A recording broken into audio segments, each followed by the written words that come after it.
Well, it's another week. It's another exciting week if you love your sport like we all do, whether it's locally, nationally, or internationally. It's finals time. Locally in the footy codes, it's grand final weekend. Huge weekend for racing fans as well as we head deep into the spring. On a national level, we see the finals kick off in both the Aussie Rules and the Rugby League, and also in basketball. It is the NBA Finals. So exciting time to be a sports fan. And also we're counting down to the crunch time when it comes to the DDBBL. Tonight, our ITP Haines Wilson special guest, Take Two with Ken Glover. He's all sorted. He's with us tonight. So I'll have a chat to the legend himself. So he'll join us on the program. Shane Mogg from the Southern Hotel will join us tonight as well. We'll find out what's happening out there as well. We've also got a Supercoach season that launches as well with racing, which we'd love you to get involved with. Also, we put up a post about that on our Facebook page. Have a look at that. And also for Hogans Family Jewelers, we have a look at our rocks and diamonds of the week. That's all coming up. Stay with us. You're with the Semi-Pros. Just about do, mate. Surely. There you go. That's outstanding. That much talent running around in our own backyard. Ladies and gentlemen, the Semi-Pros. The Semi-Pros. Ladies and gentlemen, give it up. Let's go.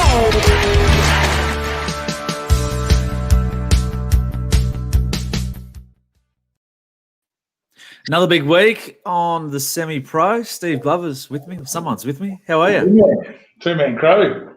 Yeah. The best show ever. Good. Got half a Kenny in there anyway. So. Yeah, I can see that. He'll be with us shortly. So what's going on? Well, everything, mate. Made the debut in the DDBBL last week. Fairly illustrious event it was. So, yeah. I see it's just about put the cricket bag back into retirement. So it's good. How'd you go? No, mate. We got a couple of touch-ups actually there. So Did you? Yeah. Jumped on. Was that Kenny laughing in the background? Was that Kenny laughing in the background? Probably was. Yeah, didn't offer too much from my end, but I suppose I nearly had the perfect setup for cricket. Just went out there, had a little bat for a couple of overs, and then didn't have to field. So I fielded a bowl. So got the cricket in life. Yeah. But, how good's that? Yeah, it wasn't much to see. You wanted to be there fairly quickly if you wanted to get a glimpse, anyway. And what about our mate Gurski got amongst the runs finally? Finally, yeah. I was hoping I had him there at lunchtime on the aggregate for the year. I could 8 times the amount of runs he has in 3 bats in one go. So that's how good he's going. But, he got amongst a few, but it's going to pop up anyway in the whatever you do, the soapbox. But once again, probably couldn't be too much more of a perfect scenario coming into the final round in terms of teams being up there. So pretty good competition.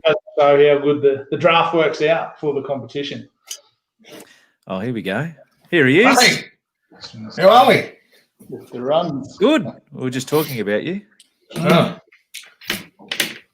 All good, obviously. I would have thought, yeah. Hey? Mr. 50 short, they're calling you this week, I reckon. Yeah. Oh, got a couple, which was good. Pity we didn't get the win, but that was the main thing. So, yeah. Steve was just saying at lunchtime he had you covered in the aggregate in one bat. 8 times, it's scored 8 times the amount of runs or something than Troy had in 3 goes. Yeah. That's changed a bit now, but hasn't it?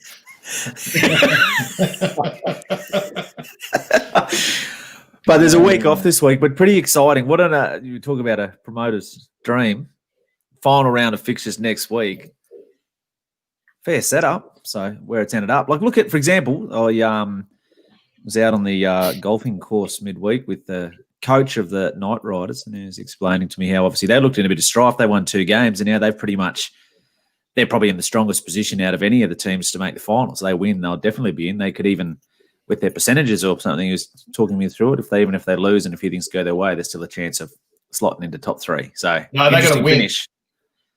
I think they've got to win because they're on 2. They're the same as us, but they've got a better percentage. I think there's 2 teams on 3 wins. Yep. And then there's 3 on 2. Is that right? Yep. 3 on 2.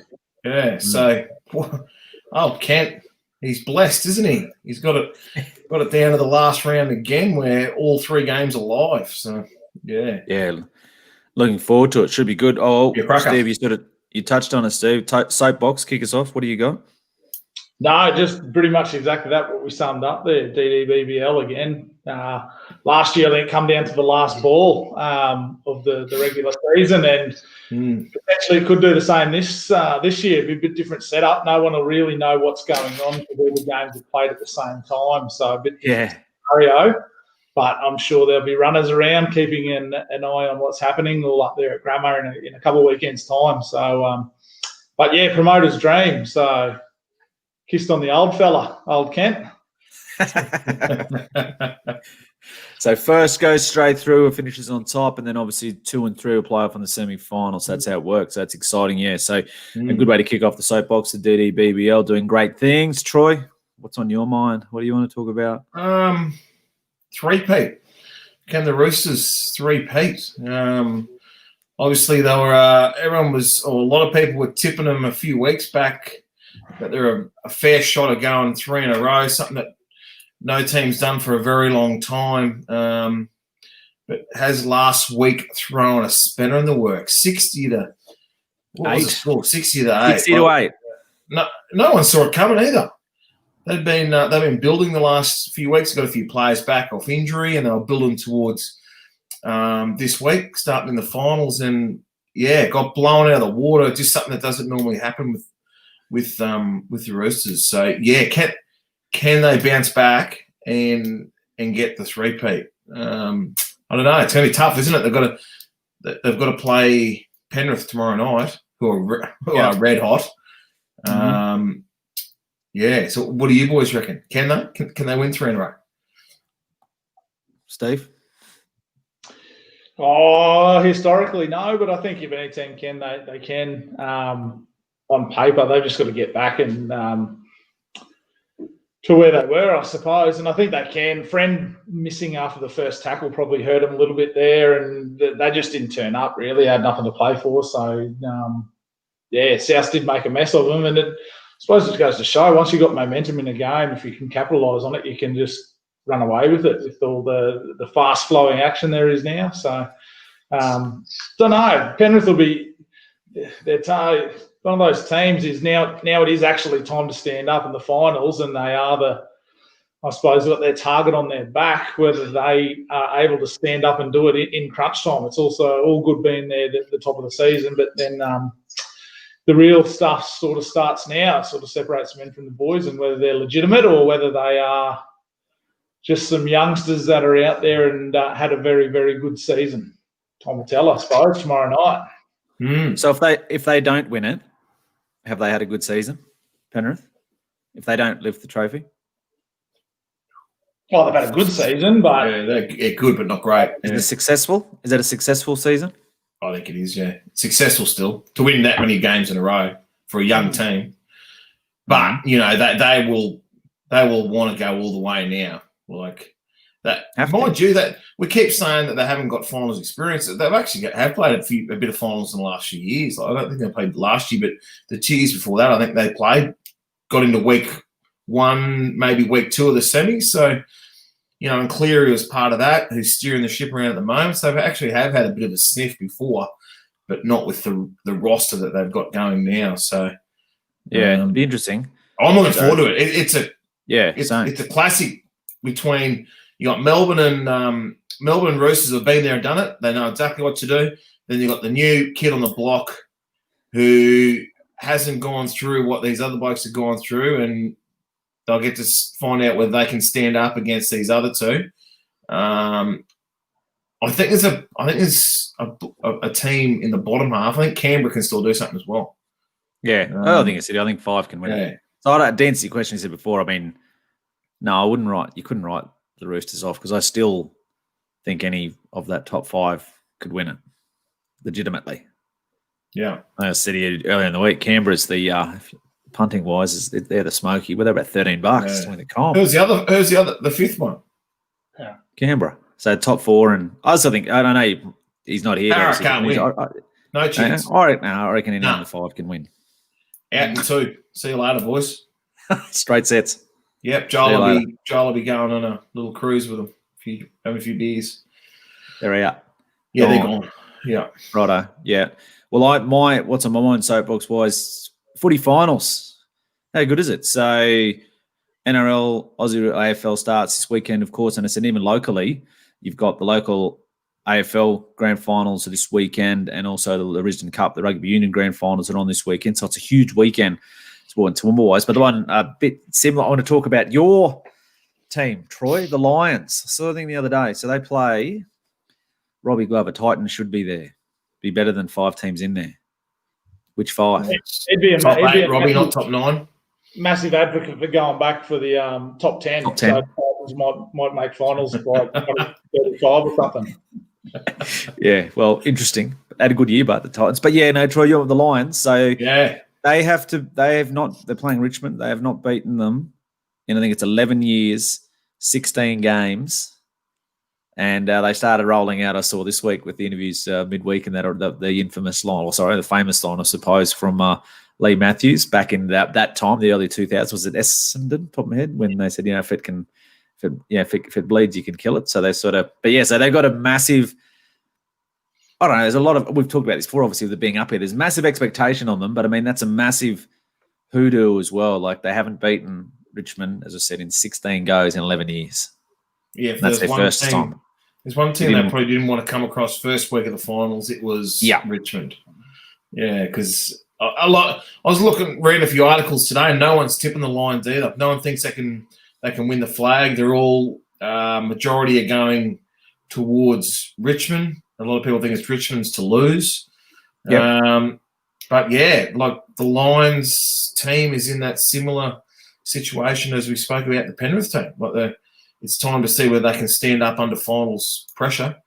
No better team to do it against than Richmond. It goes the other way, doesn't it? If they can beat Richmond in this final, it gives them that much confidence. A team that's given them so much dramas over the years, who have won the flag a few times the last few, they can beat them. Like, they will ooze confidence. So, yeah, massive game. When's that? Friday? So Friday night, is it? Friday night.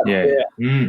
Yeah. So, there's Chris Tate, go Lions. I'll tell you what it'd help as well if they can kick straight. Yeah, they haven't kicked straight all season, have they? The big O wouldn't be given too many big O's missing the spot like he does. So, be interesting. So, what do you reckon, Steve? Lions, finals? Oh, I think they'll win. Yep. Do you? Break the hoodoo? It's the fairy tale season, really. Home Gabba final series. So, if they don't win this year, you'll think they'll struggle to turn around and beat them in coming years down there. Richmond are as Troy said, the team they probably didn't want to face as well. And they've been there, done that. They've come through and they've dominated. Now they're sort of in that position where Hawthorn have been, where they get through the regular season where they need to, and then come finals time, they're able to watch. So be a massive test for them, but I think they're back at pretty close to full strength with the list. Get the big Harrison Andrews, I think, back in the back line. So it'll be a massive bolster and it'll be a cracking game. So can't wait to settle down and flick between channels and hopefully it'll be good. Cheer home a win and get them into a prelim final. As I said, and then Friday night under lights too, Steve. Moonee Valley's on as well, so you probably had 3 channels there. There's a bit on. It's all happening, isn't it? It's a bit on. So Pippi go round again? Yeah, I think they just got a 55-second challenge there, mate. If it was in it, it'd be hard to stop. Don't worry about that. So, so I said exciting time with everything that's happening at the moment. Special guest that's joining us on the show that's going to do it after the break. So I know Troy's got a fool's cap list of questions that are really looking forward to him going through. But if anyone else has any questions they'd like us to ask the great man, Ken Glover, he's with us. He's paid the internet bill, so he's going to be with us tonight. He's on. So we should Is he right? Yeah, they paid the bill. As I said, I finally understood last week why Steve missed so many winners with the old pending, obviously trying to get a bet on out there at Bangalore. So, and that's not in India. So they got the internet sorted. So he's going to join us next. So if you've got any questions, make sure you please do send them through in the comment section. We will do our best to ask him that. So for Haines Wilson ITP, after the break, our special guest joining us on the show will be none other than Ken Glover. Hey guys, Cohen and Liam here from Haines Wilson, and today we're sitting with Steve from Paragon Homes and checking out the new display home at the Lees. Thanks for having us, mate. No, mate, thanks for popping by. Mate, I'm a big fan of Paragon. I love the stuff that you guys do. It's really unique and sort of like I find like with our clients, they get it designed to their specific needs. Every build's different. I'm loving it. Yeah, mate, exactly right. And really, we wanted to give more to our clients. And the process that I used when I built our house and land packages went through, designed a brief around what we're trying to create within the home, the feel, how it needed to function, the purpose of the home, to bring together a home which really tries to target what you're trying to get at the end of the day and create a home that's more than just a couple of lines that's slapped on a plan, thrown on a block. Like there's so much you can do when you build a home and making sure you get that better result out of building a home at the end of the day. When you get the keys, you get that elation, you walk in the door, it's somewhere you just love to be. Yeah, and it's just yours. It's totally different. Mate, love it. You're doing a good job, man. Really love it. Very flash. Love it, mate. Yeah. Good work. So that's the crew, the Haines Wilson ITP crew. Now, they celebrated 4 years. Business too, the boys, just this week. So good on them. Treats, which I'm sure wouldn't have lasted too long down there in the office too. Yeah, dropped This the old down. Paragon gets a good run out of this ad, doesn't he? Eh? Yeah. I'm sure Yeah, he's hey. tipping in a bit of sponsorship too. Haines Wilson ITP pay the bill and he gets the coverage. How good life. Yeah. So it's been good. We get him up to KNR. So, but ITP, Haines Wilson, special guest joining us. He's on. Ken Glover, how are you? We can hear you and see you this week. I'm good, thanks, James, and apologies for last week's debacle, but it certainly wasn't my end. Whose fault was it, Ken? Yeah, exactly. I didn't know what happened, but anyway. But we fixed it. You're here this week. It's great to have you on. It's great to have you on the show. First of all, tell us a bit about the Aztecs, Aidacare. How are you guys placed? A couple of weeks to go, or 1 week to go? Yeah, we've got one match to go, and we're 3-1. A little bit disappointing, our first loss last week. We had a double header, but the way we came back in the second game was fantastic. We had a good win over Troy Boy's new team, and he scored some runs too. Had to get a couple, mate. You've been giving me a bit of ribbon for the last month, so put the best foot forward and try and get a few, you know. Yeah, what'd you end up with? 60? 60, I think, mate. Yeah.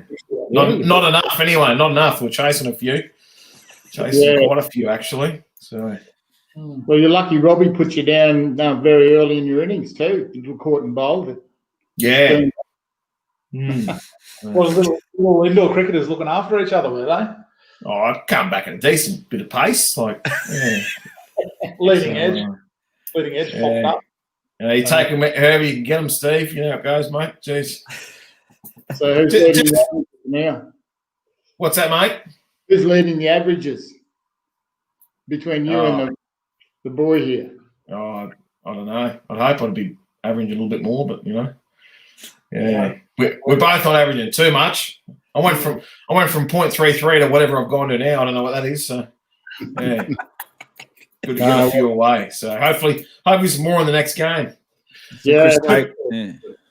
But Kenny, just quickly on the Aidacare team, we were looking at it earlier this season, and a lot of us pinpointed that he had a very formidable batting lineup. One bloke at the top there, Chris Gillum, how well is he hitting the ball at the moment? Oh, he's a superb player. I obviously followed his career quite a bit through just through local Toowoomba cricket, and he scored lots of runs each year. But he was our number one pick. He was our first pick. And I'm thinking, well, you know, they had the option of going to a Brisbane guy, but they knew they're going to get a keeper, a quality bat, and we've got him for 5 games.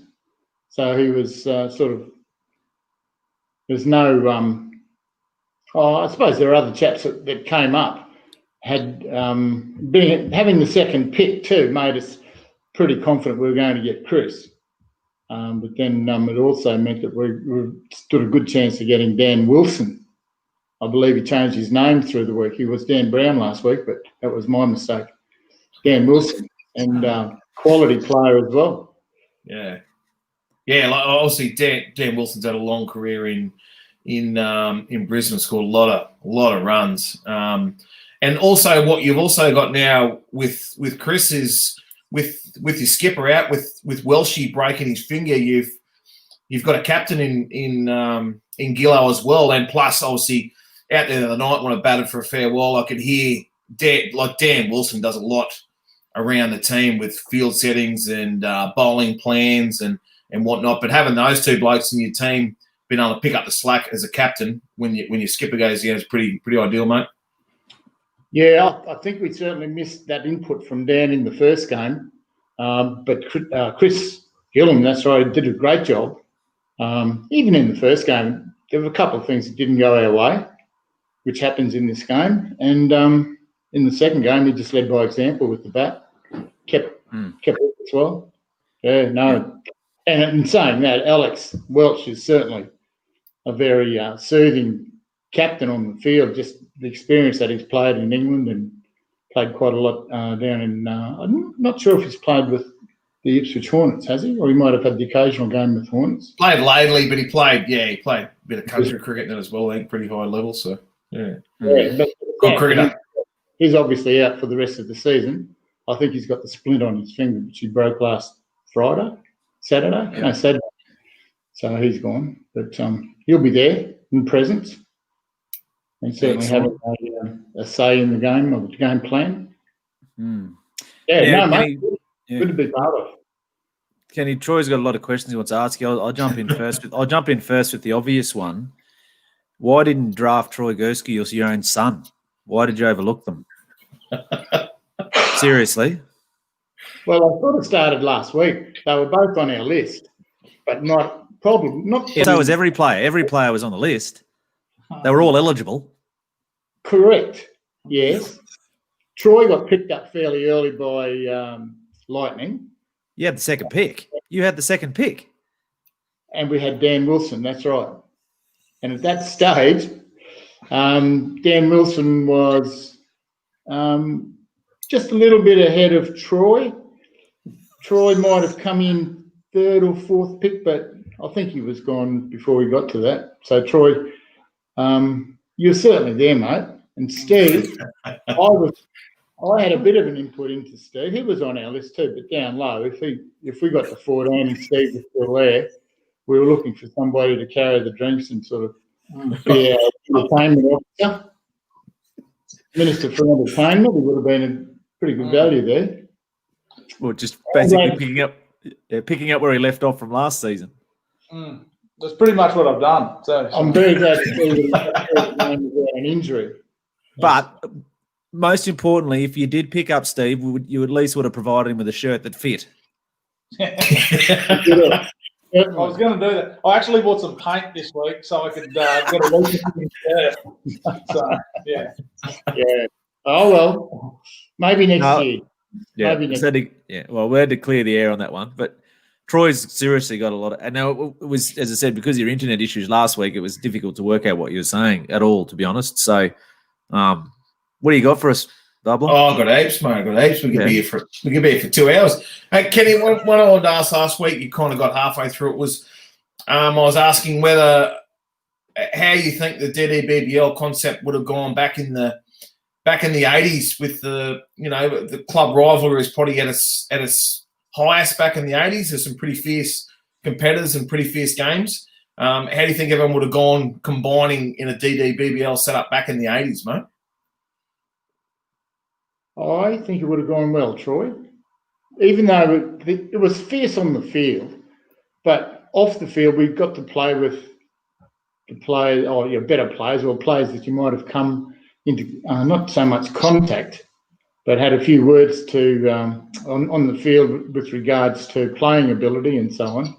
When we actually played for Toowoomba or Eastern Downs or South Queensland country, just great to go away with some of those guys. I remember I did room with Paul Tees, who was a bit of a rival or a foe. But we did room and we had a lot of fun together up in Rockhampton. So I'd say it would have went well. The players certainly would have been able to handle the shorter version of the game. I was lucky to play in a couple of shortened versions. We had a double wicket competition in Toowoomba in 75 that was run by West Cricket Club and Bailey Henderson Sports Club. I had a game of triple wicket competition, and I combined with Terry O'Connell and Keith Siebel, and that was we represented Toowoomba, and we beat all the Brisbane guys and the Brisbane first graders who had quite a few Shield players playing on the day. So that was a bit of a feather in our cap, but that was a lot of fun too. Yeah, so to answer your question, I think it would have went well. We would look forward to it. Mate, so I want to take you back a bit. Railways back in the day, you dominated through a period. I think he's in the A grade. You won 6 premierships in a row, was it? 6 back. That's right. We tried to do it. We lost one in the middle, but you're the last team that's won 6 in a row. And during that, I think the club won all 5 grades on the grand final weekend. Would that go down as the club's biggest weekend in history, mate? Railways? As far as results go, yes. That was, we ended up calling it Bulldog Sunday because we won 5 out of 5 premierships. And as you know, there's been teams that have had 5 teams in the competition or in the premiership game, but they just might lose 1 or 2 games. And very difficult when players that you know are an A grade standard appear in your reserve grade side, and similarly B graders playing C grade and C graders playing D grade. But no, mate, that was a very proud moment for the club, for me in particular, because I was captain of the A grade side, which was the second last team to have a win. And fortunately, we were playing at Gold Park 1, and on Gold Park 2, I think our reserve grade side, led by Errol Peters, the late Errol Peters, defeated, I think it might have been Mets, I think. But then again, I could be wrong there. And so that sort of closed, it was fairly late, and every club or every grade was represented at that particular ground on the Sunday when the grand final was completed, and we'd won 5 from 5. So we had a big night at the Royal Hotel after that. I could imagine. And the Monday. And the Tuesday. Mad Monday. It was terrible Tuesday, I think. Yeah, I remember we won our first of a few. We won. I think Ross Christie did mad week. He did the whole week. He was ridiculous. I lived with him back then. I couldn't believe it. Yeah, well, I unfortunately was a school teacher, and I had to sort of disappear for 6 hours anyway before I rejoined the fray, as one would say. Mate, another one I want to ask you. No. So you obviously had a stint playing in Brisbane grade cricket as well. And I've spoken to a lot of people over the years, and your name's come up. And a few people have said to me, if Ken Glover didn't come back to Toowoomba, he would have played Shield cricket next year. So do you regret coming back at all when you did, mate? Look, I was told by Sam Trimble at the time that I was in the Shield squad, but I had to move to Brisbane. And at the stage I was teaching in Dalby, I believe. And my fiancée, Vivian, my wife, we just bought a block of land and we built a house on that block. It was very hard to sort of pass that up and then go to Brisbane. But I got married and I stayed in Toowoomba, and I honestly can't say I would have played Shield cricket. Being in the Shield squad would have been an incentive to go a little bit further, but I'm very pleased with what's happened with cricket as far as country cricket. It sort of provided a few little rewards in that I was able to play for country cricket against some touring sides, which I wouldn't have done had I been playing in Brisbane. Troy talked about that obviously that era, Ken, that you were a part of, and obviously you're a real leader of it. There were some great names that came through in that time, some great young names that came through in that time that obviously went on to play at the absolute highest level. You know, Andrew Bickle's one obviously that just springs to mind. But who's the best, in your opinion, who's the best player that you ever played with? played with. Yeah, at any level. Oh, look, I'd go hard. It'd be very hard to go past Keith Siebel. Yeah. Just magician with the bat, and a lovely human being. When I sort of went into A-grade cricket, I went in at a very young age and was with Metropolitans, and even then they had some names that they had some people playing that game or in that year that I didn't really deserve to be there. I managed to get a position in the team through some performances, but I didn't feel comfortable. And then I had a couple of years where I was playing school cricket on Saturdays. And when that finished, I think I went and played with Railways in the early 70s. And then I got a transfer away. I played a little bit of cricket up in Rockhampton. And when I came back to Toowoomba to do my teaching, I rejoined Railways. And then again, I changed clubs because when I was going to the Darling Downs Institute, I was the sports convener. And one of the things we were trying to do with students at the DDIAE at that stage, later to become the USQ, was to try and get people who were at the DDIAE to play for the sporting teams that associated with the different competitions run by Toowoomba. Did I answer the question? I think you said Keith Siebel, didn't you? Look, mate, Des Gerard, Ian Cullen, Ronnie Schweitzer. These are guys that are a little bit older than me, but they just had a stack of knowledge, and all they wanted to do was talk cricket. And, Didn't Keith Siebel score 200, Kenny, for Queensland?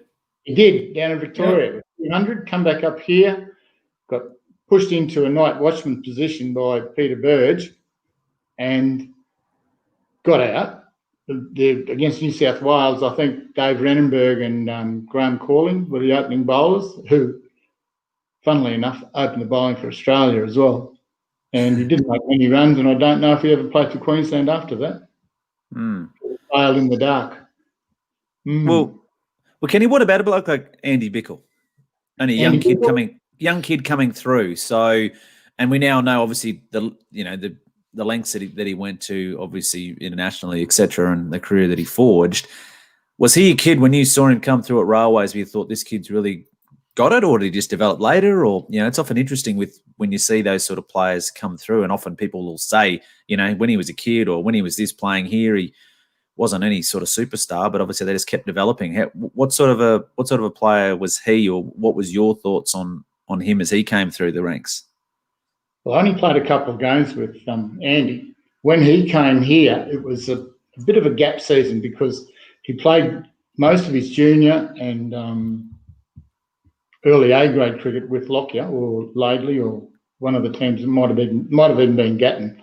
Bickles were a big name in the Lockyer. Excuse me. And he came up here, performed well. Railways had probably the best side on paper, but they never, I don't think they even made the final three. They seemed to be losing the ability to win a game through bad weather. The season that Andy Bickle played here, the following year he went to South, I think, in Brisbane. And we all know what happened from there at Shield, and then he made the Australian side. But we also had two other young fellas. Brett Henschel played. Yep. Came in from Dolby, and I played quite a bit of cricket with Brett, but he too went to Brisbane probably as an 18, 19-year-old and went on to play for Shield cricket. And, of course, Greg Ritchie. Yeah. I was lucky enough to, when Greg first went to Brisbane, there were times when he needed to lift down, and I was coming through from Dolby, and I'd take him down, and we probably didn't need a radio. Maybe he must have been a better option. Fantastic cricketer, very confident, 17, 18-year-old, and then, of course, he went on to play for Australia. Yeah, no, there's some great names that you've been a part of that have evolved through it.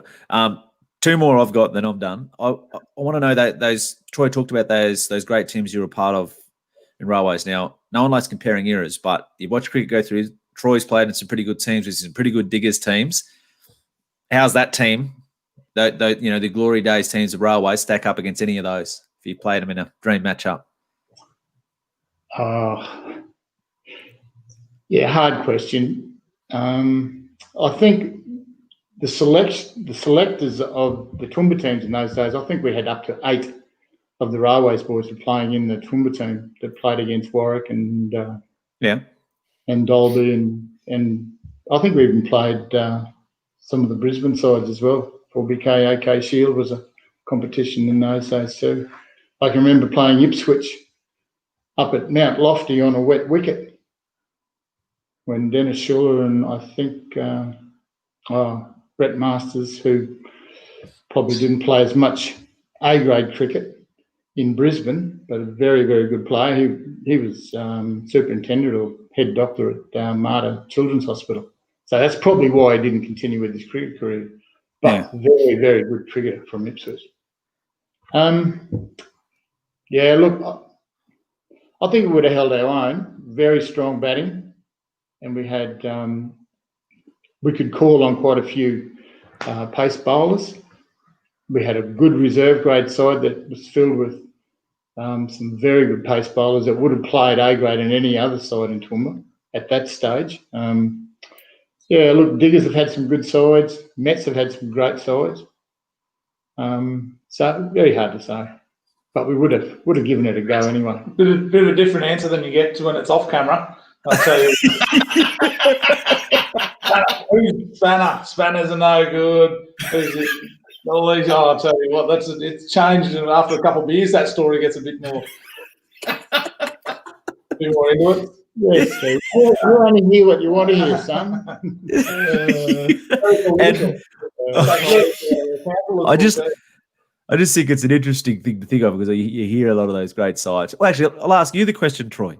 So you would have great seeing those sides and seeing how good they were, and you know how good the side you were in was, and you would have seen just that era prior to that how good some of those Diggers uni sides were. How would that Railways team stack up against any of the best teams you've been a part of or seen play in Toowoomba? Oh, of course it stacks up. Like, it's hard to compare eras. That's the hardest thing. Like Railways went through their era where Kenny's team won 6, and I think University went through an era with Iron Walls, and that they won a few in a row, and Diggers won a few in a row. Our mob, we won 5 or so. Like, it's hard to compare them, but it's probably each era in those few years, there's probably one team where it might be, you think that's probably the strongest team we played in. It'd be good to be able to put them out in the field against each other, but I know one thing, any of those teams playing against those teams in the 80s, you'd want to be ready for an ear bashing anyway from Kenny's mob and those fellas. I remember coming through as a young fella. I didn't get to play against Ken, but against some of the other teams, if you weren't mentally ready, you were gone. So, what did he say to you when you come on as a rookie, Bubs? I didn't get to play Ken. He just finished, I think. Yep. Yeah, it was just. Certainly started Spanners when they first came into grade. Yeah. So I started Spanners, and we're going. But Ivan Walls was still playing. Staffy was still playing. Staffy played till he was about 60, didn't he? But Staffy and Wolsey and those blokes are still playing. And the same again. If you weren't ready mentally, you're going to cop. I played my first game against Mets as a 16, 17-year-old against Hilton Chilcott and a few blokes, and there's a few interesting things that got said about my parents were this and that, and their family had done this. But then as you walked up the field, got a few runs. I still remember got a few runs, and I'm thinking, this mad Hilton Redhead fella's come up to me again, and he came and said, "Well batted, young fella, do you want a beer?" I went down to beer with him after the game. Like, that's what it was back then. Oh, how good's that? Yeah. Good. Yeah, so last question I've got for you, Ken, and I say this in all sincerity and seriousness. So the bloke sitting beside you, his son's probably the most naturally talented sportsman I've had anything to do with or seen, no matter what it was. And I remember when I first, coming through and playing basketball against Steve, and Dad was there, and he said, "Who's the kid with the big ears?" said, which one? I said, Steve Glover. He said, is he related to Ken? And I said, yeah, it's his. And I said, oh, I don't know. Yeah, he said, anyway. So that bloke was the most naturally gifted sportsman I'd ever seen. So it's kind of ironic that I say the same now about your son. But everyone I've ever talked to about you, Ken, always talks about that bloke's one of the best or the best bowler I've faced or the best this or whatever it may be. And if not that, they said they were taught by you. So on a serious question, how does it feel for yourself? Like the company that you put in is like you're in rare air, and to be spoken about in that light, as I said, by everyone and anyone I've ever spoken to, shows the standing that you have in this community. How does that sit with you? Oh, look, at the time, I played games to the best of my ability, whether it be a basketball or a golf game or a cricket game or whatever. And if I couldn't give my best at it, then I'd try and work a bit harder. But there were times when I didn't perform to my best. But I tell you what, I didn't sleep very well when I didn't. And whether that's an attitude or whether that's just the way I used to go about things, of course, I didn't like losing. And I tell people, it's not that I'm a bad loser, it's just that I'm such a good winner.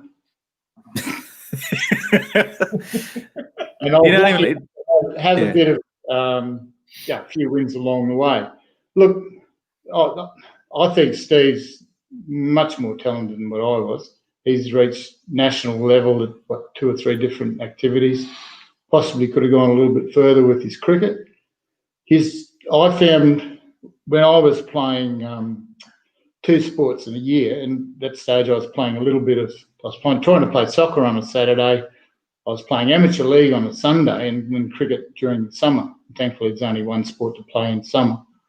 But it was all social. I think I had such a great time after the event. And luckily enough, I lived in a time period where if we had 2 or 3 beers, we weren't concerned with driving home. As soon as I sort of stopped playing, they started putting restrictions on how many drinks you could have or who you drank with. Oh, and, responsibility. Responsibility, that could be a good word, yeah. But no, look, it probably doesn't sit too well with me. It certainly doesn't, sit in the top of my head saying I'm this and I'm that, because no. And I don't think it doesn't sit too well with Stephen either. My wife and I were very proud to hear one time that I heard watching a grammar game, and go back to Toowoomba grammar days, and a person I had no idea who they were was asking his son, "Oh, who's that? Who's the guy over there playing rugby?" He said, "Oh, that's Steve Glover. He's done this, and this, and he's a really good bloke." Yeah. He's filled in. We thought we'd done the right thing then, by what we had if it was an input into his growing up, but we were very proud to hear that. Yeah. Yeah, that's the best. I think that's the best thing that any parent could hear, I'd say. So that's all you want. So, and he is sometimes. Well, you two would know more about it than I do. We don't hear about his mischievous actions anymore. Thanks for it. Here's only Chris Tate. What about golf? He doesn't like losing any coin either. Very cunning. So Tate was telling us the other day when you used to have the fine system in the Tuesday afternoon golf club. You reckon you didn't pay a fine for 3 years? You got free trips every year because you just used to outsmart them on the fine system. They changed the fine system to try and stitch you up, and you still pay. Well, because you're tight, or because you just. Katie tells lies. We had a club called the GET Club, the GET, and it stood for golf every Tuesday, but we moved it to Friday, and we had another little anagram. Is it an anagram? Where you use one letter of an acronym. I think it was, I probably couldn't say it because it might be rude, but the GET Club became something else. And we used to put money in for 3 putts, or if you're the first person to make a 3-putt in the whole year, you had to put in $5. So I was a bit wary about that. So, geez, I'd be broke. But 50 cents wasn't too bad. And the positive thing was we took our spouses, our girlfriends, or our wives, whatever the case may have been in those days. Mark Ryle played. A couple of other chaps that were a little bit reluctant to put in sometimes. But we took our wives and girlfriends, or wives and or girlfriends, or both. at the end of the year. So it was all to a good cause, and we had a good night out. No, but did you never have to pay? Is that right? You never had to pay? Rubbish. I put in my share. I might not have paid many first-time fines. Like if you went from bunker to bunker, that was a $5 fine if you were the first person to do it. But if you weren't, you only had to put in 50 cents. Oh, So right. it's Tate, even though he's a lovely bloke, should drink a little bit more and sort of learn about how to remember what actually did happen on the court. Thanks, Chris. Oh, I'll follow that up with him actually. Yeah, we'll get to the bottom of that. We were talking to him about this literally just the other day. So here's a question from Robbie Glover. What's the best sledge you've ever given, or the best sledge you've ever received? It's a good question. My goodness. I don't know. You hear some good ones that come about. But I remember once Brad Lowe was bowling to probably Mets, and he was bowling well, a bit at pace and getting the ball to move off the seam, a little bit of lift. And the guy who was bowling to could bat. I think it might have been one of the Hubbards, either Brett Hubbard or Brad Hubbard, and he was playing and missing a bit. And Lowe's getting frustrated, and he's going back and he's cursing and swearing. And I made sure I said it in sort of earshot of the batter. I said, Lowe, I know you're frustrated, mate, but just try to think how the batsman feels. He's trying to hit the bloody thing. And it worked? Did you get him out next ball? Yeah, he got out. Yeah. Genius. No, not a genius, just lucky. But I don't know about the best one I've received. I've copped a bit about the shape of my head and the lack of hair. I think the Mets guys used to call me Mudguard because at that stage I had a beard, so shiny on the top and dirty underneath. I remember we were playing West in an A-grade match, and I was probably near the end of my career, and I went out to bat, and Paul Dodge, I think, or Mark Dodge, no, Paul Dodge, redhead, fiery, opening bowl for West, letting them fly, got 2 or 3 wickets, and went out to bat, and I think I got something called a pensioner, and that sort of stuck in the back of my mind because I was only about 44, 45 or something, so I was about Troy's age now. Not every week, mate. Yeah, but I ended up getting a few runs, and when it was their turn to come and have a bat, I sort of had a few words to them, but yeah, probably nothing I could repeat here. As Troy said, we could be here all night. It's great talking to you. Have you got anything else, Troy? Do you want to ask? We've covered, but I'll get sit here all night. But no. Steve? I just want to say to Kenny, thanks for Kenny trailblazed the way for a few of us. Like Ken played indoor as well as outdoor, played for Queensland, and blokes like Alan Wilson himself, and that kind of followed similar footsteps. And looked up to Kenny, when we were younger, and saw what he did, and we followed in his footsteps and looked up to what he did. But so thanks, mate. Thanks for all that. It's great. There you go. Mate, but I went that way. Alan Wilson went after you, and I went after Alan, and we all kind of followed his footsteps of being able to play indoor as well as outdoor at both at high levels. So and everyone's kind of kept in contact and become friends through the years, which has been great. Yeah, well, the one person that sort of gelled us all together was Rick Hegarty. I was lucky enough to spend last Saturday night at Rick's place. You would have got the guitar out, mate? Singing no. He got the gong out. He's got a new great big gong that you hit. He's got 2 little. Hey, it's Saturday, was it? Got the axe going. Hey, it's Saturday. You were born when Hey, it's Saturday was on, mate. they had this big gong, and he was playing songs that had a gong in it, and he would have had 5 or 6 of them, and every time he knew exactly when to hit this thing, and it would resonate through the house, and we're outside as well. And I said, "What do your neighbours think of this noise that you make?" He said, "Oh no, they like it. They like to hear what." Yeah, Of course they He's do. got a lager phone, and he had another little thing he used to sit on, and he used to play with your hands like a bongo, but you sat on it. And, I forget what he called it. And I've never seen musical instruments that have to be played at, he's got a fairly good sound system, and he plays it normally after 12 p.m. or 12 night. AM, yeah. 12 a.m., 1 a.m. in the morning. He'll turn the sound system up, and I'm going, my goodness, we're going to have the cops here shortly, but must have good neighbours, or maybe they've got soundproof rooms. Yeah, they put a few of those in. So, yeah. What about you, Steve? Have you got anything you want to ask or throw in there? Oh, not really. We covered us. I've run a bit over time, but I suppose just the transitioning now into the coaching side of things above the playing side of things, and how you're enjoying that, and something that you might pursue a bit more of.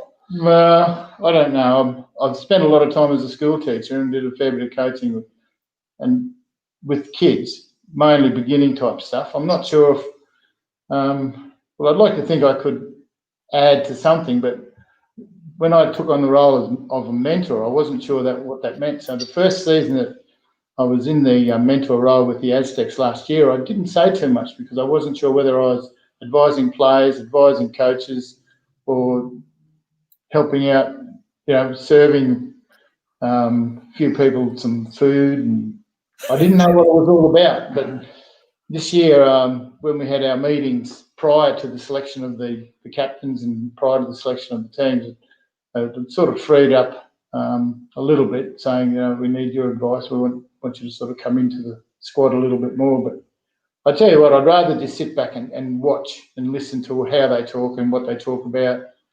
And sometimes I might add a little bit, but realistically, I think that the group that are together with this squad just seem to have their heads all going in one direction. There's not too many arguments, and it's going well so far. And the results are there to show. Now, last question that we've talked about it. Like Steve's brought up a lot on this show, that your exploits on the punt, the unluckiest punter there's ever been, apparently. Is that true? You had some hard luck story. No comment. Please tell us the story in your words. Tell us the story in your words, the trifecta you got, the dogs when the plover hit it, or the magpie, or the kookaburra, or something happened. Well, that nearly put my punting career into retirement, because I'd been beaten by half noses and disqualifications or protests. But this one, the dog race, I took 4 dogs in a first 4, by the way. I wasn't a trifecta. Got the 2 roughies to run first and second. The favourites run third, and then the second favourites run fourth. So I've got the first 4, and I'm just waiting for it to come on the screen. I was hoping for maybe 700 or 800. And I probably only had about 1% of that, because Viv doesn't give me too much money to punt with. I have to talk to her about that, seeing we sold 2 units. Anyway, still no correct weight. And dogs, they normally got the correct weight up as they pretty quick. Yeah, very quick. Anyway, it came about the favourite, the correct weight, the favourite didn't appear in the placings. And what the hell's going on here? Am I on the right race? And what had happened, the favourite was called a non-runner because in the run it ran into a bird, or a bird flew across its path, which affected its ability to finish the race, which I thought was a load of crap. And I still think, if a dog can't protest against another dog running into it or biting it, how can a bird ever be considered an obstacle for finishing it? It finished third. So the trainer missed out on his third place prize money, and I missed out on my first 4. So that's the end of that. And I won't hear another thing about it. Okay, thank you, Terence. That's what happened. Oh, Luck's a fortune. oh God. No, that's it. Have you got over it? Well, you got over it pretty well, though. Obviously. I think we were playing cards when I told you about that one, weren't you, James? Yeah. And you had your bloody pockets turned inside out, losing. Then all of a sudden you've won the night by picking up 2 or 3 wins on the river. That's right, mate. That correct? That's correct. And I think I was beaten by a river card. I should have went all in on the 3rd card, but anyway. Yeah. Another unlucky story, Kenny. Yeah, it's another great. Yeah. It's another great example of how you move on and get over things pretty quickly, which is good to hear. And It's New not real Zealand, competitive, is he? New Zealanders wouldn't like him either because he cost New Zealand the World Cup too. That's right. And that was poor. Again, I got a good price on New Zealand. I backed them about 3 months before the World Cup, and I thought, that would be a good safe bet. And I got cheated out of it. It might as well have not gone. Fancy that ball, hitting that bloke's back, and then going for 4. It should have been called a dead ball as soon as it hit his back. It would have been a dead ball, but it hit his bat, so I got 4 runs. That's 3. We've got a few more coming in. Again, it's good to see you get over things. Yeah, right. Thank you. I'm done. No, seriously, thanks for joining us on the show. It's been a pleasure. It's been good fun. As I said, it's great seeing you involved with the Aztecs, and as I said, without a doubt, one of the great sporting names in our region will forever be known as that. So we do appreciate you sharing a bit of your time with us on the show tonight. Thank you. Thank you for having me, and thank you for your friendship as well. It's Ken Glover. We'll take a break on the semi-pros. More coming up next.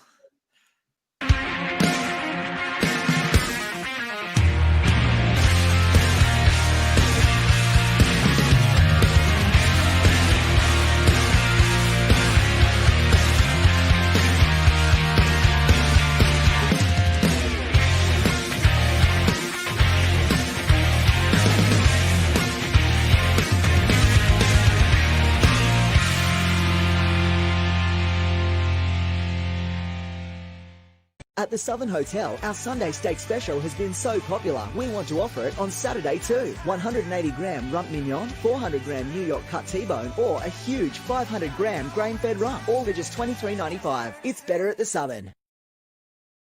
It is better at the Southern.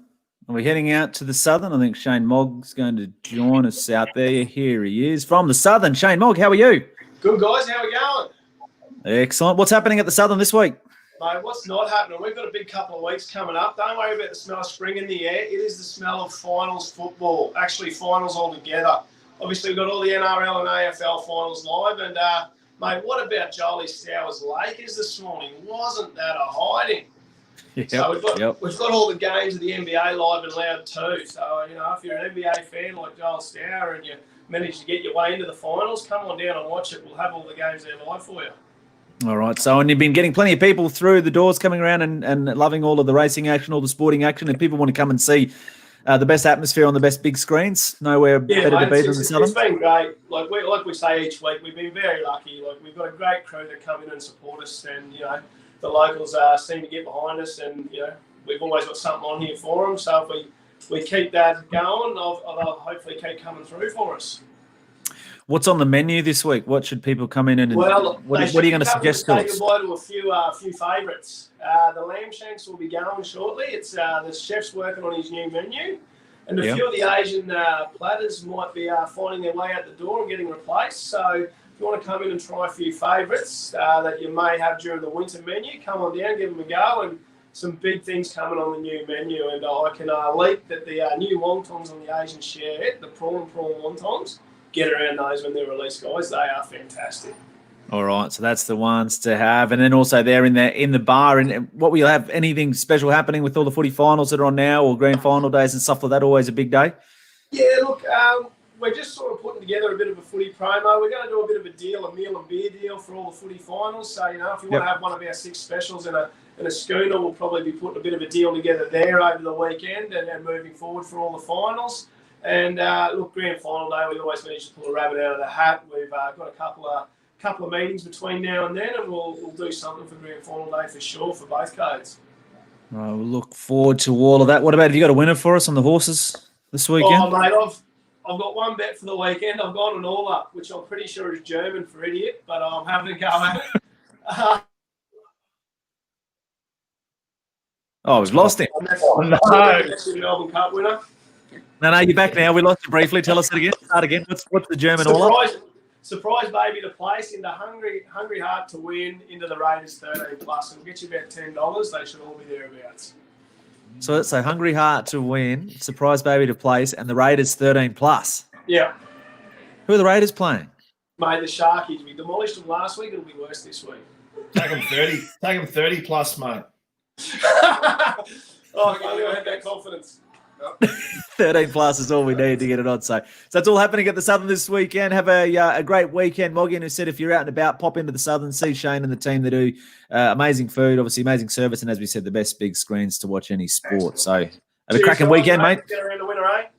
We'll try our best. That's Shane Mogg joining us from the Southern Hotel. Righto, boys, let's look at the shot clock. We're going to talk NRL finals. We touched a lot of that, obviously, in the soapbox, but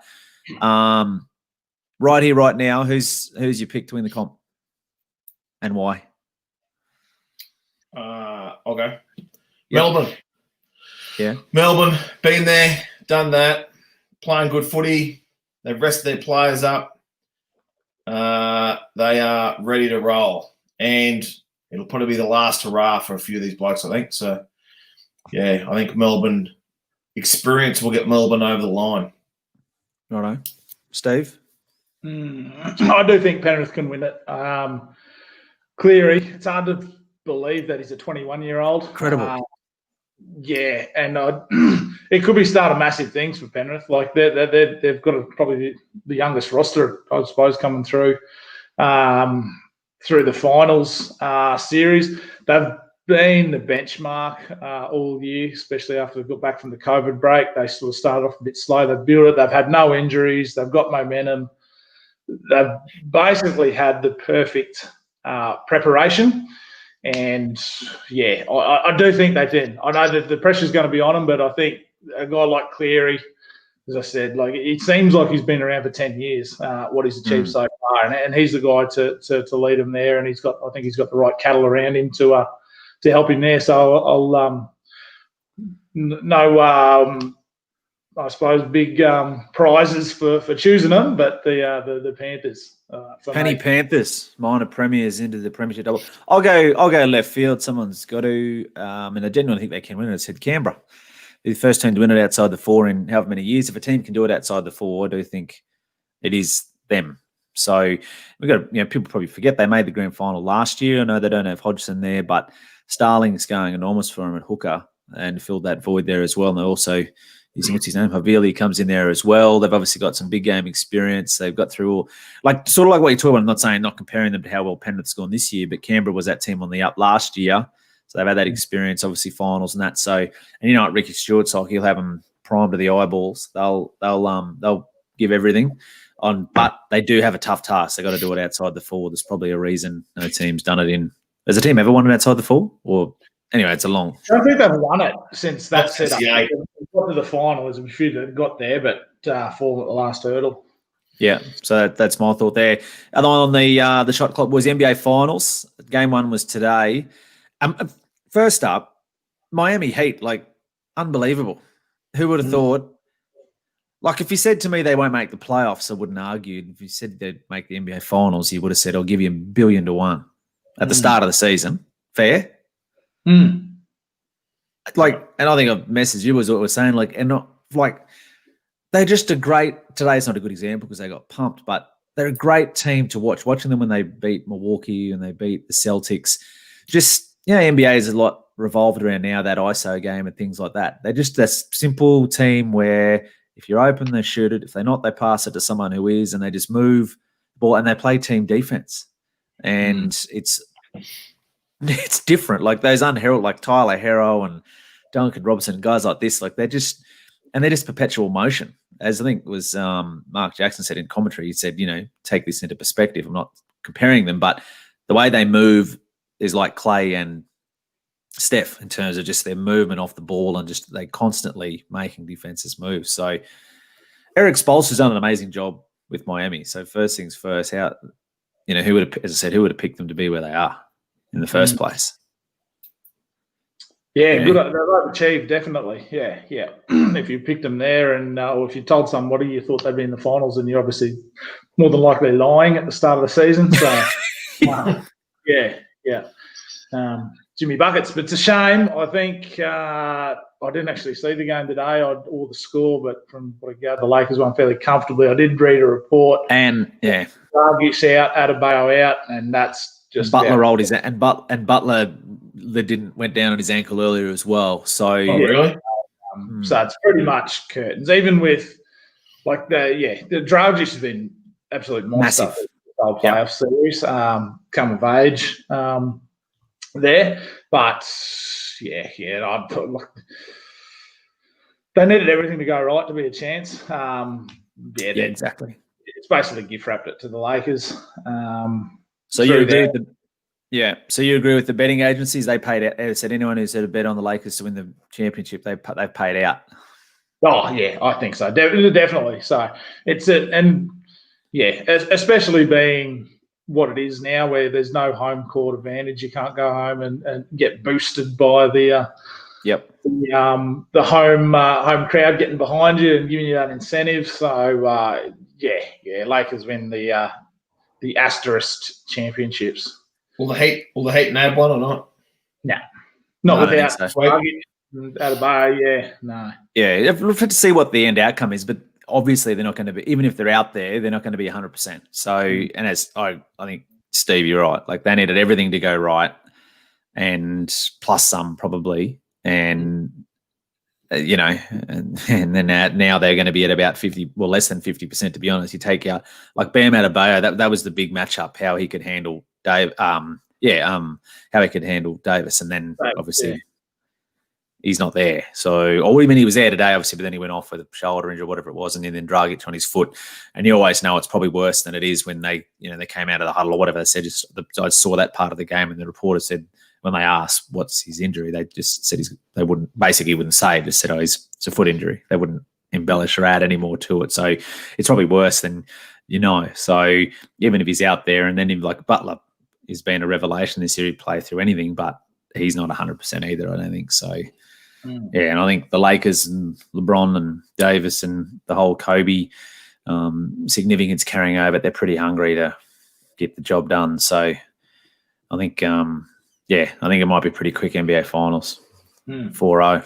All right, let's a look at the Southern Hotel shot clock. Let's jump straight into Hogan's Family Jewelers Rocks and Diamonds of the week.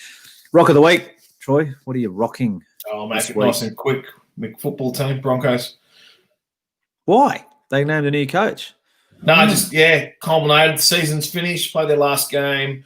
Worst season I've ever seen by an organisation. An absolute debacle. I'm really glad that it's over for this season. Happy with Kevin? Steve, I think he's for the what they need. I think he's the right pick. Yeah. I think I listened to an interview with him last night. He's got passion. He knows the structure of how the club works and how to get it and how it works in the glory days. I think he'll rally a lot of the old boys around it and just try and get that passion back into the team. And I think he's not stupid, mate. He knows he needs good football brains around him, good coaches. I think he'll get some good assistant coaches, and I think he'll do a job for what they need. Yeah. For what I saw on the news the other night, just on Channel 9, they were saying one of his, when they obviously negotiating the contract, one of his conditions was that John Cartwright's the assistant coach, former Titans coach. Yeah, so that's what I heard a couple of days ago. So and he's had people jumping out of trees trying to get the another assistant role there too, I think. So some fairly smart footy brains there, and I think that he knows exactly what he needs there, and he's not there to be probably the technical coach. He's there got to be all together and pats on the backs and taps on the butts at half time and fire them up and go and get them playing their best footy, which is what most of man management is, what coaching at that level, I think, as important as the X's and O's. That's right. Troy, what did you make of the Darius Boyd gender reveal after they've just picked up the spoon and he's whatever they did, kicked the footy to reveal what he and his wife were having? No comment. It's been a bit of no good. No comment. I might say the wrong thing. Steve. Something to celebrate for the boys. It was a debacle. It was ridiculous. What? Yeah. Like the timing of everything. The timing of it. You just picked up the lowest of lows for your club. And they're out there yahooing. Spectators would have loved it, wouldn't they? Wish I was there. So I don't know. Yeah. We'll start hurling some abuse over the fence. And actually, not to get topic. I was, I'll go next because I was on a similar vein. Mine was, and I don't know if you'd say that they are the fans or what, but all of their, or is it their right, I suppose, all the wooden spoons that they drove past on the Monday and threw into Red Hill. So did you see there was a staffer out there? I did see that. Holy hell, there must have been a few. They must have sold out of wooden spoons across Briz because there was, I tell you what, he had his hands full picking them all up. The kitchenware shop, they're loving it. Exactly. They might get a sponsorship from him next year. But I thought it's a fickle game. Fans, I suppose, but I just sort of think, I don't know. As you said, it's been a tough year for the Bronx and supporters, and you've had people turn up and drop their jerseys at the front of reception there. They've had wooden spoons thrown in there. So there's that. But actually, I'll jump to the other one really, really quickly. I'll throw it there as a rock of the week, and it's not necessarily his fault. And I'd like, again, your thoughts on this. Dion Waiters. So he is technically going to win the championship no matter what. He started the season with Miami, got punted out of there, went to Memphis. Now he's landed in LA. So if LA win, obviously, fair income, he's on the roster. He'll grab a ring. If they get beat, he's technically gets one because he was a part of the Heat squad that won it also, which I know we're saying is unlikely now, but like that, surely. Why should he get one if the Heat won it still? That's what I'm saying. Like he was, and more so, I know sometimes things happen, people get traded or whatever it may be, but he was basically suspended. Remember he got on the plane with the I don't know, the vape or something, or did something, some sort of wild show, some sort of, I don't know what it was, but on the plane and stuff. So he got stood down, that sort of stuff. So essentially they shipped him out. So I'm thinking, is there any other sport like if you're in the NRL and like say the I know it's not going to happen obviously. That's what I mean. So I thought that's bizarre that Dion Waiters would be lining up for a bit of bling no matter what happened. You wouldn't want one, surely. Well, that's the other thing. Yeah, like Steve said, you wouldn't want it. And the other interesting part of the story I was reading on ESPN as well. So he's already going to get they get a bonus or something if they make, not that they need any more money, but they get a bonus if you make the finals or the playoffs or something like that. So it might be the finals. So they're saying he's also technically, however the rules or whatever they do over there, is eligible to get a bonus from the Heat. Double bonus. Yeah, what a joke. But that apparently comes down to, I think the players would vote on whether, whatever the bonus is, and then the players get they divvy that up. And they'd say so the players could vote whether, he was a part of it and he'll get a share of it as well. I've got a funny feeling he's not getting one from the Heat. See what happens. Anyway, Steve, what are you rocking? Mate, Conor McGregor. And I think he retired from the everything UFC or whatever, and first started out he's fighting Manny Pacquiao, and that was all done and dusted, and that's been pulled off, so dropped off Twitter there, and then he's tweeted somebody to have a MMA fight, another UFC fighter, but not under the UFC banner, do as a an exhibition fight or whatever. over in Ireland, in Dublin, and then Dana White's jumped off that and he said, mate, if you want to fight, I'll sanction the fight. Here you go, and you can go and fight, sort of thing. So don't know what he did butt heads there with Dana whenever it was, sort of back in there, and said, I don't need you and this and that. And now he's basically trying to do everything to get a fight or be relevant. I suppose it's not the fighting thing; it's that people aren't talking about him. So is he not fighting Pacquiao? I thought that was like I didn't follow it closely, but I thought no. Apparently not. Apparently it was just something he put up on a tweet and just gravitated some media attention. White must have something to do with the rights to who he fights, I'd say. Yeah, well, he'd have to, I'd say, being contract. He basically said to him, look, mate, that's not true. Take it down, sort of thing. Wild show. Don't know. Yeah. It is a wild show. And I don't know. Even if for the guys, if Pacquiao did that, it's just goes to show, those sports are just becoming a money grab sort of thing. 100%. So, if that was it. It's gone from the day of being the best at your sport to how much money you can bleed out of it. Which is a real who's the biggest draw of who to... how much money... how you can use your sport to bleed the most money. And that's how they judge success in some of those sports. Oh, he's made this much pay-per-view. I was like, at the end of the day, how does that affect you as an ability in your chosen profession and sport? So, but Conor McGregor, for the carry on. If you want to fight, go back, get your fight, and go and do it. But don't the carry on and all this sort of drama on Twitter and all that sort of stuff. Conor should just go back to being a gypsy and float off into the sunset, shouldn't he? Twitter seems to be a good place to air your grievances or your news or whatever you want to do for some reason. So. Righto. Hogan's Family Jewelers Diamond of the Week. Let's talk about the good stuff. Troy, what's your diamond this week? We're talking about Goliath. We're talking about big matchups. You don't get any bigger than Wayne Bennett v. Brad Fittler. How good's that going to be? Come Origin time. Wayne's back. The old boy's back against Freddie. Has anyone seen the interviews when Freddie interviews Wayne Bennett? They're hilarious because Freddie's just laughing, just trying to take the piss out of him. Yeah. And Wayne kind of doesn't know what's going on.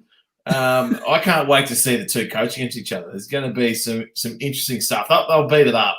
It'll be massive. Bennett v. Fittler. It's probably just what we need this year for the Origin series is bringing the old flog back, old Wayne, and putting him up against Fittler. He'll love it. Bennett will be thriving on it, I reckon. He'll pull a few. And, Queensland are going to be massive underdogs. And if there's a man for the job, it is definitely Wayne Bennett. So, I can't wait. Bennett v. Fittler. Look forward to it. Yeah, that was great. Can't wait for that. Steve, diamond of the week. Local cricket kicked off there on last Saturday, the one-dayers. And I suppose pretty local quick bowler Sean McCarthy has absolutely had a field day. He's chopped in with 8 for 20-ish or something like that. 16, I think it was. It was under 20, 8 for 16, and he should have nearly taken a 10-for from all reports. Oh, really? Yeah. So he's absolutely mowed through there. 8 wickets in any innings or 5.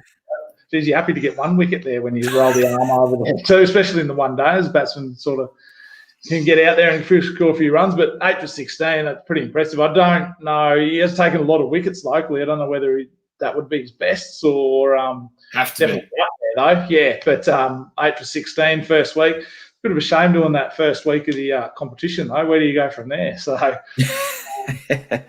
good luck to Shawnee. I think he's actually away with the Darlingtown Suns this weekend up there in Bundaberg. So all the best to the boys that travel up there. Cam Brim will come, I think, steering the ship. Hopefully he does better there than he does with the Blazers. But Shawnee McCarthy for his efforts, 8 for 16. That's good enough to get a diamond, I think. Yeah, terrific, outstanding. Mine's also local on racing front. Thought it was great to see Lindsay Hatch, a local trainer, win the Wheatwood. Great story with Lindsay, and a great story with that horse. So, a horse that owned by the family. So there's one owner, and it's Lindsay's wife Tracy. The horse's name is Jade and Tom. Their children are Jade and Tom, so hence the name. It's Jaden Tom. So the horse is now one, I think it's over $300,000. And yeah, what a story for any local trainer that wants to win that race, and for Lindsay to do it first up with Jaden Tom. And also, you know, he's just come off his first premiership at Clifford Park. And it wasn't that long ago he had a major health scare as well, Lindsay, with bowel cancer that he had removed. So he had a major health scare there as well. So he's come through that, and obviously the stable flying at the moment, and then to cap it off with the premiership for one, and now to win a Wheatwood. And I spoke to him actually on Racing Nation for those that on listening to us here on radio. So that's coming up in Racing Nation, or if you listen to it prior, it's up on the SoundCloud page. I've just got the actual segment up there, but it's a really nice chat with Lindsay. Actually sort of talks about that now, what you know, putting life into perspective when you go through a health scare like that, and what it meant to him and his family to win a Wheatwood. So hats off to Lindsay Hatch, Wheatwood winner. Adds that to his CV. That to me, that's good enough for a Diamond of the Week. So well done to Hatchie and the punters that were smart enough to latch on at the $20-odd bucks. Didn't nice. It win well too? Won well. Bolted it. It was easy to say after when you know the result, but it was just never going to get beat either. Just sucked up, travelled into it, stepped to the outside, and yep, game over. That's our Hogans Family Jewelers Rocks and Diamonds of the week. Let's wrap up the show, boys. Let's hopefully find a winner this weekend. What are we on? Has anyone got a winner? Yeah, I'll go. There's plenty of winners, but Eagle Farm, race 3, number 4, Neutron. Second up. It's had one run straight up, ran second. You can get the lovely price of $3.60 at the moment. It's nothing massive, but that'll kick off the multi and lead us to your 2 winners. Hopefully. Steve? Yeah, I'm going to go in the Epsom, the big one, the Group 1 of the day, and back the Kiwi Horse Probabile. No weight on its back. Bit of a sticky gate. It probably goes back. Should be good speed on there, always is in those type of races. Track's playing fair. It'll get out and run home. Macca aboard, give it a couple of cracks at the 200 and slip it on home, and $6, I think, in the Epsom. Race 7. 7. I'll go in Flemington race 6. The Bart Cummings, Barry. Oh, geez, thought I'd get a better price in there. Steel Prince, I like race 6. Is it? Yeah, the Bart Cummings. It's race 6, number 4. Steel Prince got the lovely barrier at 20, so there's a few things against it. But I reckon this horse might be back to its best. Last start, it was wide the whole way, fought on tenaciously. That was in the naturalism. So I thought to myself, this horse might be back. I mean, this is the horse that was favourite for Melbourne Cup there. That one year it won the Golden Ticket race a year prior or something like that. So, but then it went off the boil. But yeah, it's 2 runs back this prep. I reckon it might be back somewhere on its way. So they're going to try to go back towards the Melbourne Cup. Goes good at Flemington, and it's 3rd up now. Last run was really good, like batted on really well after having a pretty torrid trip there too. So it might get the same from Barrier 20, but yeah, with a good ride and a good run in transit, bit better luck over the 2,500. I think it can go close. So I'll be on it. So I'll be on Steel Prince. Now, a couple of advertisements was this weekend, as I said, local sport, get out and support the local product. So Aussie Rules, it's grand final day up at Rockville. So they've got the women's grand final kicks off at 12:30. So a couple of local derby in the women's. So Tigers play South Toowoomba. And then at 2:30 in the main game, Gundawindi looking to go back-to-back, play South Toowoomba. So big day for South Toowoomba with both teams represented there. And then so that one's at Rockville. And then the Risdon Cup grand final is on this weekend as well. Check this, but I'm 99% certain it's up at Clyde Berghofer. Or it usually always is. Yeah, doing it. Yeah, so big local derby there as well. You've got Rangers up against Bears in the decider there. So some really exciting local action. And then Troy said, what did you boys say as well? So and cricket-wise, so the local boys are away, the Darlingdown Suns. Bundaberg. Bulls Masters Shield or whatever they call it. Yeah. Up there. Kick-off Saturday, I think, A couple of games Saturday and Sunday. Vying for a chance to play in the final in Curtin Raiser for a Big Bash game, is it? Something like that? Yeah. If they can win it, to have fallen short the last 2 years, made the playoff game to get through. They've picked a pretty strong squad to go this year, and hopefully the boys can get through to that final at the Gabba. Yep, so that's all on this weekend. So good luck to all of those local teams playing in finals, and good luck, of course, to the Suns competing there as well. Hopefully they can bring home the trophy as well, and then we get set for the last round of DDBBL the following week, then into the finals of that as well. So pretty exciting time, plenty happening. So get out and support local sport. As always, we appreciate you supporting us here on the Semi-Pros. Anything else, boys, before I go? Sorry, I cut you off there. Nothing else that you want to mention or going on? How good was having Ken on? Yeah, we'll talk to our wonderful producer, Zach. We'll get that one up for people to watch, and we might have to try and get just that snippet of the punting stories. That could be a new segment. That's got to go up. just that bit at the end, yeah. The bird costing the first 4, and then good to see he got over that day, yeah, when I stole his money on the river on the cards. He's obviously got over that one. He doesn't forget anything, doesn't he? No. Competitive side. You were saying competitive side before. We played cornhole against him one day, and he wanted to keep playing until he won. He wouldn't let anyone go inside. Yeah, I know. It's darts, you know, but he's a competitive man. So, but yeah, no, it's good to see you got over the cards game. We'll have to organise another one of them actually. So, yeah, geez, he was filthy, like, because he was winning all night, and then I took the lot like on the river, and he couldn't. Yeah, anyway. Better luck next time. Hard luck hunting story. Oh, yeah, when you're out, you're out. So, but anyway, so yeah, we'll get that one up as well. But yeah, no, so thanks for tuning into the Semi-Pros. It's been fun as always. We'll catch you next week. Just about do, mate. Surely. There you go. That's outstanding. That much talent running around in our own backyard. Ladies and gentlemen, the Semi-Pros. The Semi-Pros. Ladies and gentlemen, give it up. Let's go.